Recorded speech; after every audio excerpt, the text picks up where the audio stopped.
Start the video off, let me start by saying thank you right there for clicking on this video and watching. Take your time out of your day to just check out my stuff.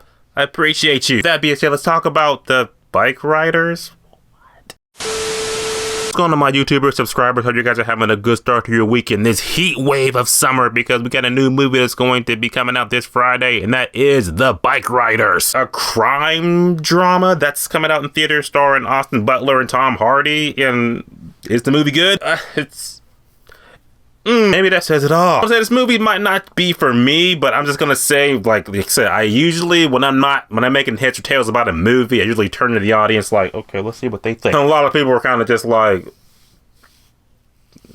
yeah, that says it. I do believe this movie is very well acted. It does have some very top-rated celebrities and actors and actresses in this movie, but I just think that it's a movie that just didn't need to come to theaters. I came out the movie, my initial thoughts was like, this would crush it on the USA channel. That being said, looking at the pros and cons, I believe that The Bikeriders is officially in theaters this Friday.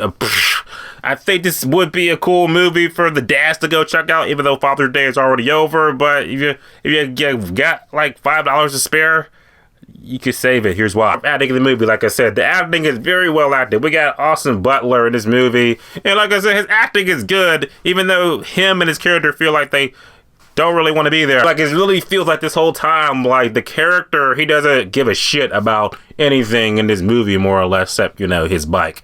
The important thing. Butler also being like, I'm just here for a check.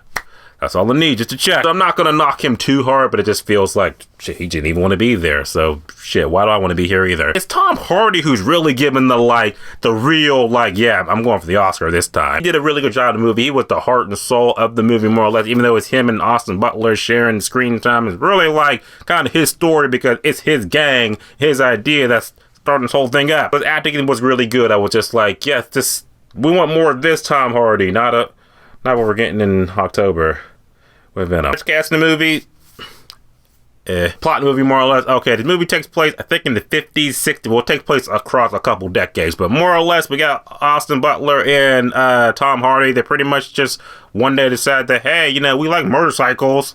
Let's just start a gang. Let's do that. They start a gang that has humble beginnings. You know, they just want to have just the local, their friends and everything like that, until it ends up growing and growing and bringing in new people. And some people are assholes, and the gang ends up kind of fracturing off. So now it's like, yeah, you got the old gang and the new gang that's just like, fuck all else.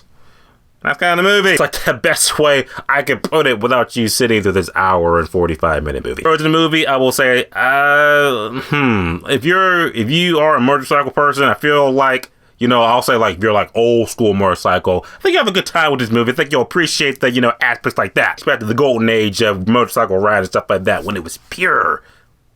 Like I said, it was very well acted and everything like that. The movie's being narrated by, what's her name? What is her name?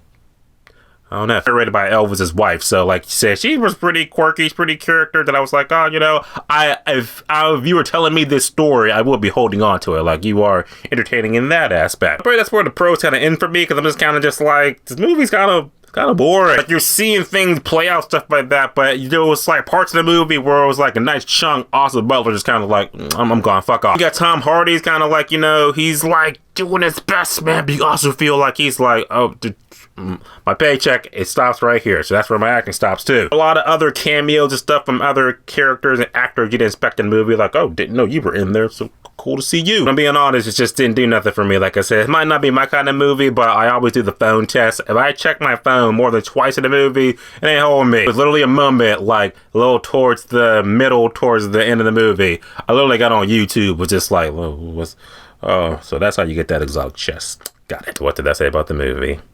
I'm just saying. And The Bikeriders is a movie that you probably didn't even know was even coming out. It's a movie that you can just wait till it comes straight to Hulu if you care. Like I said, it's well acted, but it's not a movie you gotta rush out to go see. Like, go see Inside Out 2 again, or just wait till next week and we'll see The Quiet Place Day 1. That'll be worth a ticket price. This movie, it ain't it. With that being said, I hate to say it, but I guess I'm going to say that The Bikeriders is easily a 2 out of 10 with me. You're not going to remember it at all. The Bikeriders officially in theaters this Friday. Yeah, are you going to see it? Let me know. Maybe you're going to see it and be like, this is my jam. This is it.